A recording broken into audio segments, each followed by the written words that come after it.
All right, guys. So today we're going to be talking about the Christian McCaffrey contract. Breaking news came out earlier today. Christian McCaffrey got an extension on his rookie contract, $64 million. He's going to be averaging $16 million a year, making him the highest paid running back in NFL history. The guy's a workhorse for the Carolina Panthers. If he can continue to do that, he's well worth the money. I think with the numbers he's already put up, they're phenomenal. I think if anybody had put up numbers to deserve this kind of contract, it's him. He's young enough. He's healthy enough. I think it makes sense. I think it's a good move on the organization. I think it was smart. I think it can put them in a place to succeed and do really well moving forward. So what are your thoughts on it, Dylan? Yeah, man. Overall, A-plus move by the Panthers. I don't think any 23-year-old needs $64 million, though. So, Christian McCaffrey, if you're watching, let me hold $1 for sure. Maybe a couple. Yeah, a couple million. I mean, with the way the world's going right now. But no, definitely a great move. I mean, after the season he put together last year with being, I think it was the fifth player in NFL history to have 1,000 yards receiving, 1,000 yards rushing, and really not even 1,000 yards rushing. He had almost 1,400 yards rushing. That's insane. And over 400 total touches. You can't shy away from paying the guy. I mean, you don't have Cam Newton anymore. Luke Kuechly just retired. Greg Olson's gone. I mean, you got to pay your star player. You're losing pieces here and there. He's the building block of the franchise. And for them to be able to restructure the deal a couple years or a year before his rookie contract ends, I think it's a good move by them. They still have the 7th overall pick, so they're going to get a good piece there. But, yeah, you got to pay a workhorse like him for sure. Yeah, absolutely. I think with the exit of Cam Newton from Carolina, it brought about more incentive to do something like this with Christian McCaffrey. They believed Cam Newton to be the cornerstone of their franchise from day one, really, after his years at Auburn.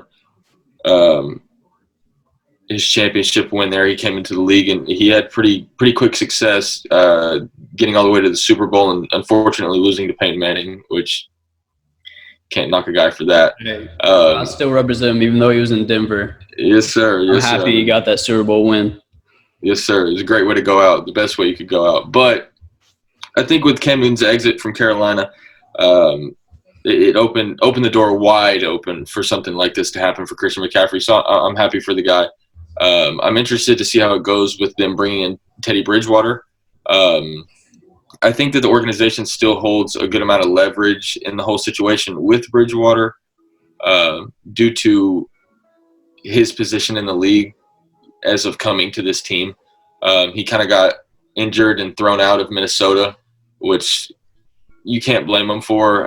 In a win-now league, which this has become with multiple teams and many teams across the nation where they don't want to wait. They're not willing to wait. They want to win now.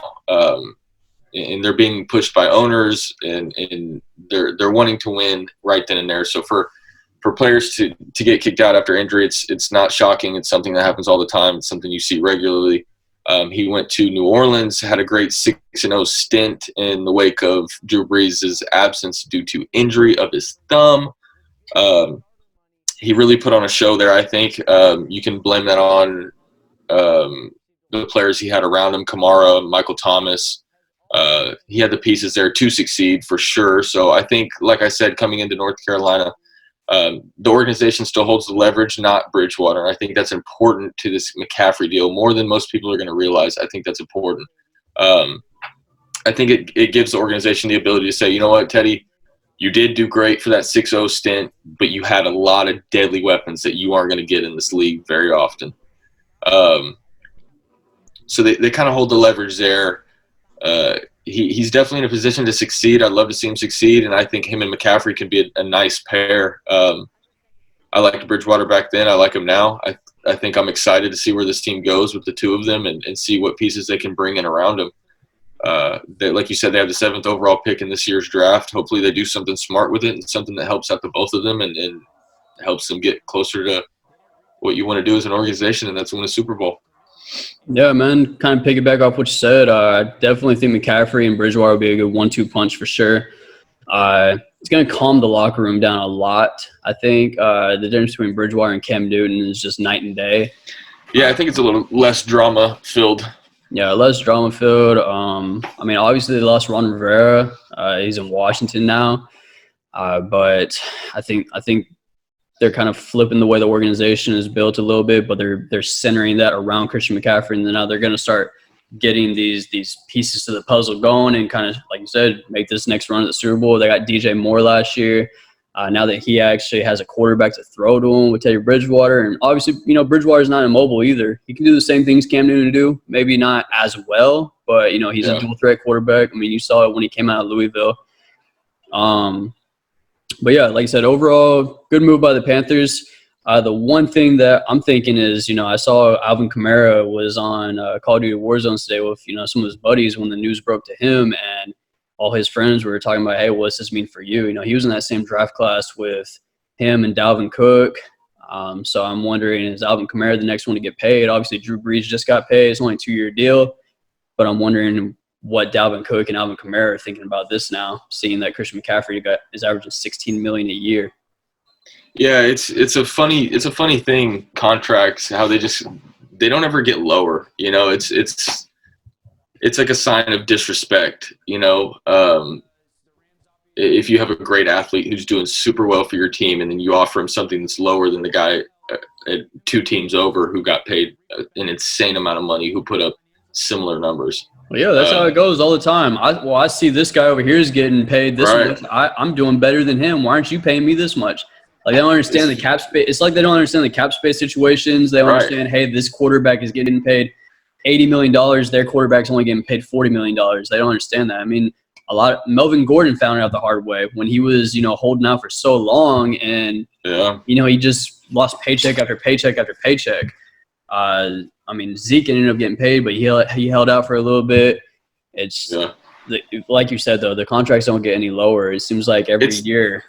It's definitely more prima donna than it used to be, for sure. But I understand. I think that these players hold themselves to the highest standards. They see themselves as great, especially when they have great seasons. And when you do something out of the ordinary, better than the rest of the pack, you're a leader. You're somebody who's doing something that no one else can do or is doing. You think that you deserve a contract that files in the same category. You deserve a contract, or you believe to deserve a contract that is out of the ordinary, that nobody else is doing, that nobody else is receiving. Is that healthy for the league? I don't know. I think it causes problems within other organizations. I think it causes problems between players and organizations. There's not a lot of humbling going on in the NFL as of late. Within years, there's nary a time where these people come in and they say, oh, I deserve this contract. I put up these numbers. I'm playing it better than everybody else. And the organization says, well, you might be doing that, but we're not ready to pay you that kind of money. And it just goes smoothly. How often do you hear something like that? And then the player's like, okay, well, I tried. No, they hold out, which hurts their team, which hurts their team chemistry, which hurts their locker room and their organization as a whole. These big contracts always one-upping each other, in this prima donna attitude that players seem to be carrying nowadays, which I'm not in an NFL locker room, but from the outside looking in, that's how it feels. I think it's toxic for the league, but I'm not exactly offering a solution either. So, yeah, definitely. I mean, all these running backs in the league right now on these other teams, looking at Christian McCaffrey's contract, if they want something like that, I mean, they're going to have to do something that only 5 players in the league have ever done now, with that 1,000-yard rushing, 1,000-yard receiving. I mean, you got to put the numbers up. I know he's the first player ever in his first 3 years to have 2,500 rushing, 2,500 receiving, and that's including, obviously, your rookie year, your first 3 years. That's insane, right? I mean, he's the best wide receiver and the best running back on the team, just like a lot of people thought Le'Veon Bell. Antonio Brown was there, of course, but Le'Veon Bell was kind of up there being the best running back and right there with the receiver as well. And he had to go somewhere else to get paid. He had to go all the way to New York. So it is what it is. But, we've seen in the past these contract extensions for the running backs don't always pan out, right? So, it seems like they have these great seasons, these great numbers. They get these contract extensions, and then they just decline. They peak, they get paid, and then they don't play that way anymore, or something happens with an injury. You're giving the person, you're giving them the ball 250, 300 times. In DeMarco Murray's case, a couple years back, he got the ball almost 400 times in one season, and then he was gone. It's just you got to look at it in workhorse terms. If you go out and buy a vehicle that's meant to haul things, you expect to haul things. You want to get your money's worth for what you're paying for, and when it's millions, when it's $16 million a year, you're running that ball. You're throwing out of the backfield. You're using that. You're using what you bought. You don't buy something for $16 million a year and let it sit there and look at it. Exactly. Not gonna go buy a Bugatti and then put it in the garage all year. No way. I definitely understand that. But yeah, overall, I think it's an A+ move by the organization. Like we said, he's their building block. He's 23 years old. The guy is younger in both you and I. Great move, A+ move by Panthers. I think a lot of teams can kind of look at what they're doing and try to mirror it. Like you mentioned earlier, it's a win now league. They have a lot of newer pieces. They're starting to get it to be a younger team, and with the 7th overall draft pick, hopefully they can get another piece for that franchise. Yeah, hopefully they use it well, and someone can bring instant impact into their team and help these two guys really make a run at it. All right, man. Well, that's what we got on Christian McCaffrey. Thanks for tuning in to Pigskin Podcast. We'll see y'all next time. All right, guys. Catch y'all later.